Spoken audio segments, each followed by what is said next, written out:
Чингис Таракулович Айтматов – самый читаемый писатель в мире. Ему сегодня исполнилось бы 92 года. Он написал более 50 романов на русском и кыргызских языках. Его произведения переведены на 157 языков мира.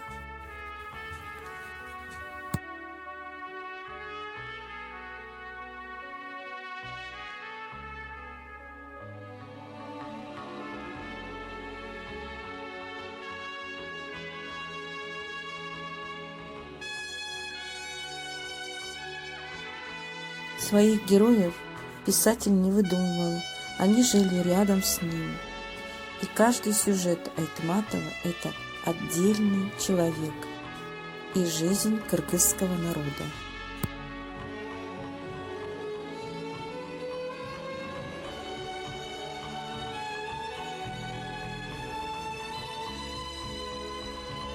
Величие Айтматова в том, что он смог прославить на весь мир целый народ, как великую нацию.